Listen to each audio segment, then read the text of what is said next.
it's MK, and I am here with a Paw Your Way into Our Hearts layout, and I'm also playing along with Christy's Beautiful Life 30 Days of Sketches, and today's sketch is by Jessica Michaels. So I am actually going to try to do a Halloween layout based off of Jessica's design, but I think I'm going to move the photos down a little bit. So what I have here is a ton of Halloween goodies. I have these 3D stickers that I believe are die cuts with a view, you guys. I think they are super old.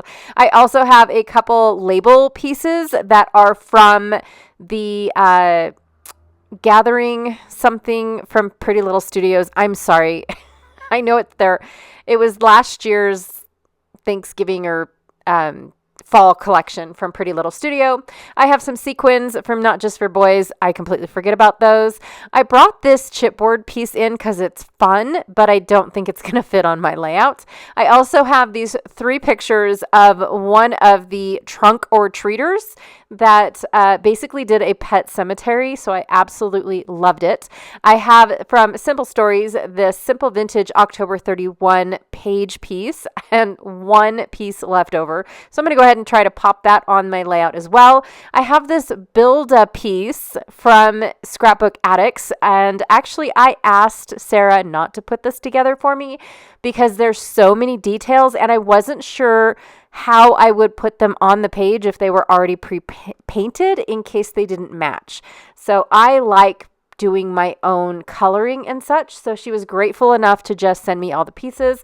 I also have all these little pre-cut die cuts out that are the perfect scale for this little guy too.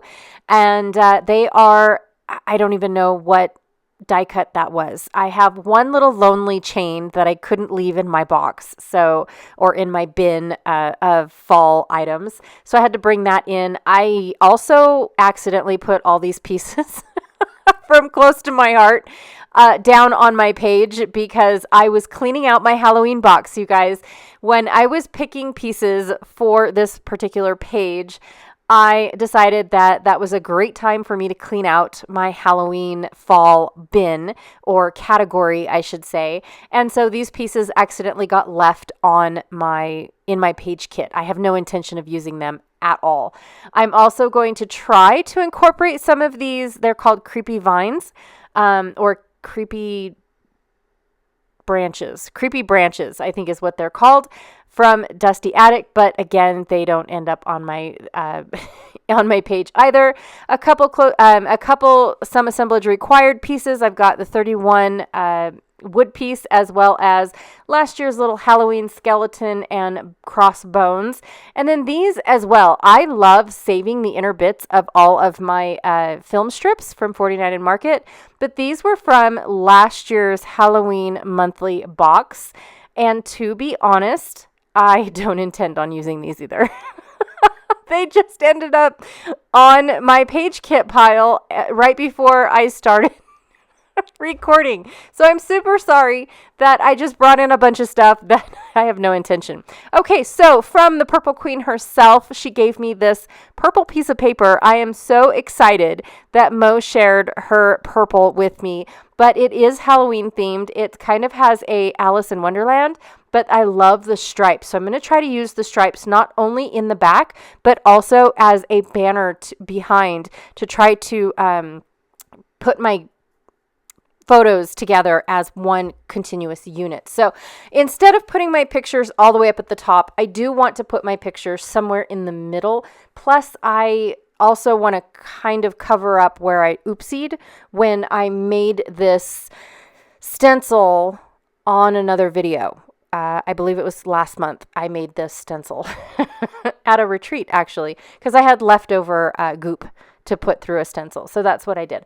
All right, so I'm going to go ahead and I am actually coloring these with whatever ink is left on my brushes. That is it. So I brought in one of my yellow brushes, but I wasn't sure if it was going to be dark enough, so I brought in the other one. Then I'm just going to shade in my yellow sun a little bit with some of this orange, whatever orange is on my brush. And then same thing, I'm going to go back in and blend it out again with a yellow. And then the same thing with the branches. I'm going to just go whatever's on my brown brush. That is what's going to get on my tree. but I do end up running out of ink, so I think I grab another brown brush. I'm not really sure just yet, but as you can tell, it is getting lighter and lighter. So here is my second brown brush, and it has a little bit more ink on it. Yay! So I'm able to finish off my tree. Not too worried about getting all the ghosties and the signage and the tombstone and the kitty cat, because of the fact that they're going to be covered with these little layers. So there's the little kitty cat layer. So I'm not worried about making full coverage on everything. I also have a couple little bats that are going to be, some of them are on the moon, and then I can have one that is off, which is perfect because then I can have a bat in another area and be able to have the scene look like it flows through my whole layout instead of just confined right here. My finger's starting to get a little black. So I'm trying to help cover it up. It didn't work, but it did help me hold my piece still for a hot minute. And then whatever gray ink, but I do like the fact that I'm picking up some black ink on the edges, so that gives my tombstone a little bit of dimension as well. So that was unexpected, pretty cool. And the words on this are very tiny and not so visible. And I was worried that if I made them any darker or made the outside around them darker, you wouldn't be able to read them. So I decided to keep those just plain Jane, and I really like the fact that I can still read my words. And then I'm just going to push my ghosties into my white, close to my heart ink pad, which I have to tell you guys that back in the day when I bought this ink pad, I want to say, I don't know, it's the new flip style. So 2009, yeah, that's new. I purchased this ink pad, and they told me that the lighter colors are what dries out the most, and so I should purchase the re-inkers in all of my white colors because they're going to dry out. I've had this ink pad since 2009, and look at how juicy it was. I just smushed my ghosts into that ink pad, and bam, they came out white. Yeah, I'm not buying that. So I don't know what anybody was thinking. I love my white ink pad, and I'm probably going to be very super sad when it does dry out because, of course, you know, close to my heart's very hard to get. So hopefully the Stampin' Up! White ink pad lives up to its name and will be just as great, because that's where I will purchase my next white ink pad once this one does actually dry out, but it's going to be a while because it's going almost on 20 years. Yes, that's crazy town. It has about 4 more years before it's 20, but still, that is old and juicy for an ink pad. All right, so I'm going to go ahead and put my little pieces down. I wanted to keep this in because I really do love home decor little items like this. And for Sarah to be able to bring that into my life and I'm able to put it on a scrapbook page, I love that. So thank you, Sarah. And also too, if you ever feel the need to want to do it again, I would love another one. Maybe not Halloween, but you know, another one, right? So Christmas or fall or something else, but this just brings me so much joy, and it's all made out of super thin wood. So it's not very thick at all. Just think of it as one of those acrylic pieces that you get. It's about that thick with all this thin wood. It's great. All right, so again, these little tombstones and gates were just in my stash. I don't know if I borrowed somebody's die cut and I cut a bunch of these or not. I don't know. I just went into my bin, pulled every single one of them out that I had, all the little gates, all the little tombstones, and thought they were the perfect scale for this little page, or they match the little tree. So I'm going to try to use all of them so that way I don't have to put them back in my bin. That's my only excuse. So we will see how it works. Plus, I really wanted my page to look like a cemetery. I really did.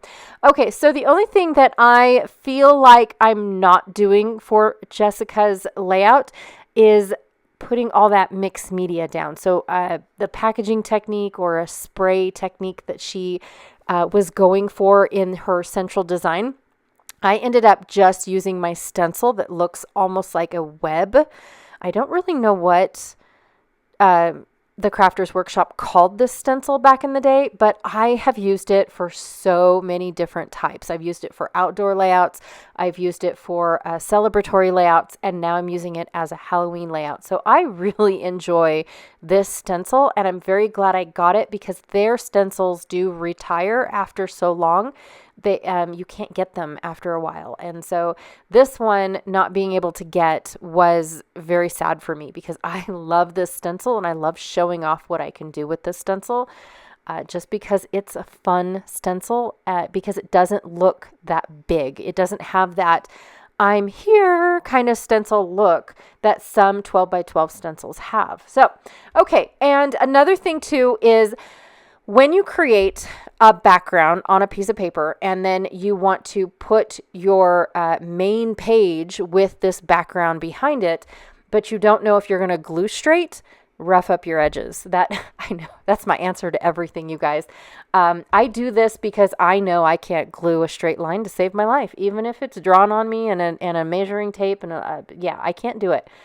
So I like roughing up my edges. That way, if it's not perfect, it's meant to look not perfect because your edges are roughed and scuffed up and all that good stuff. So I'm going to go ahead and put this on. Hardest decision here is, do I want my stripes going up and down or left and right? I decided up and down because of Jessica's design being in the vertical, going up and down in the center of the layout as well. So instead of doing that, I want my pictures to be more central. Like I said, I made an oopsie on my stencil work, and I want to try to cover that up by stretching my photos across the center page. Do I cover it up? No, but I do take the focus off of that by all the other little goodies that are going to go around my page too. So it'll be fun. Okay, again, more of the distressing. I also distressed all of my black cardstock. Now, anytime that I have black extra cardstock, it does always end up, and I don't know why, I don't know why, but it does always end up in my Halloween fall category because that I feel like is where I want, I'm always backing my photos in black.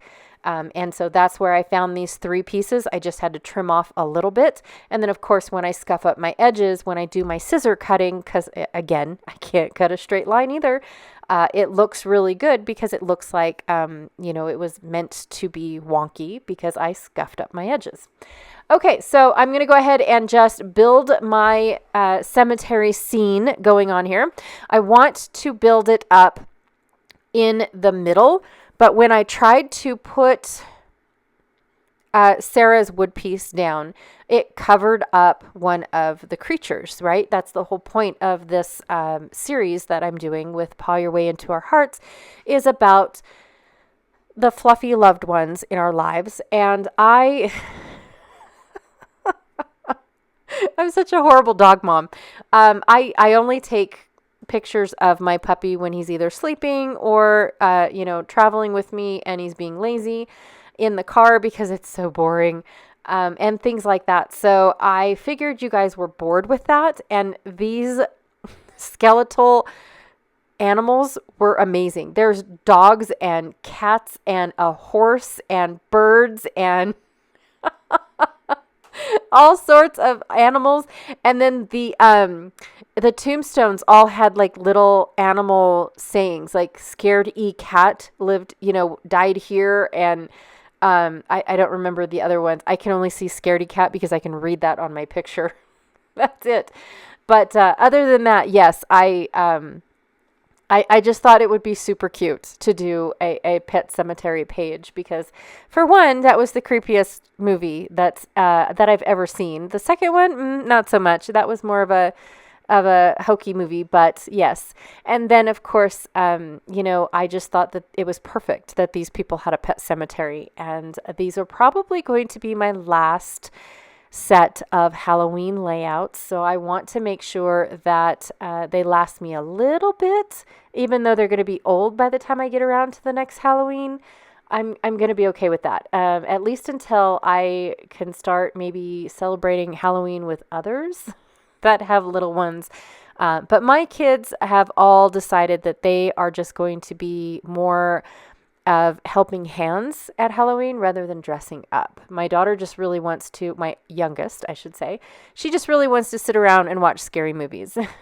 Her idea of a scary movie is more of a thriller rather than horror, if that makes any sense. So I don't know. Are you guys thrillers or are you guys horror watchers? She likes her horror or her thriller movies, which basically means that they could possibly be real and, stalker-ish people, rather than horror where it's totally fake all the way around, but just a lot of screams and jump scares. Okay, I almost forgot my 3D little sticker. I liked this little monster saying, and I really wanted to add it. Plus, it gave me that extra little yellow, or I'm sorry, it's orange. It's not yellow at all. But I have yellow, nope, I have orange in the pumpkin from my page piece. I have orange in my son's beanie, and then I have an orange pumpkin. So I wanted to continue bringing that orange down into the bottom section of the coloring. So I brought in the little monsters. And then at first I was going to bring in black on my 31 between the cobwebs. And by the time I was done with number 1, and was going to color in number 3, I thought, oh, that's too much black because I'm putting it on a black gate and it's going to sit next to black little monsters. So I decided to bring out my orange paint pen. Well, my paint pen did not like going over that black pen. It's a journaling pen. I don't know if it was oil-based or not, but my paint pen did not like going over it. So I cut that part out because I spent over an hour. And then when I went and pushed my number 31 down to glue it down, the paint actually came up off of my finger. So either I didn't wait for it to dry long enough, which is a possibility because I'm very impatient, or it really is like an oil based and it didn't stick to it. So I'll check it in a couple days and see if it actually does stick. But that is my amazing Pet Cemetery layout for you guys. I love it. I know the R and the Y look like they're hard to see in the pictures, but in real life, they are very, very visible. There is a solid white line where the puffies are stuck together or welded together, or however they make puffy stickers. I have no idea. But you can see that solid white line in real life as opposed to, in the pictures. Jessica, thank you so much for such a fun, inspiring layout. I really had a blast channeling your inner Halloween style sketch. I really did. So thank you so much. Don't forget to check out all of the links that I have down below for the Puppy Hop, as well as Christy's Beautiful Life 30 Days of Sketches. I have lots and lots of links down below. So don't forget to check those out. And again, thank you so much. And I'll check you guys all later. Bye.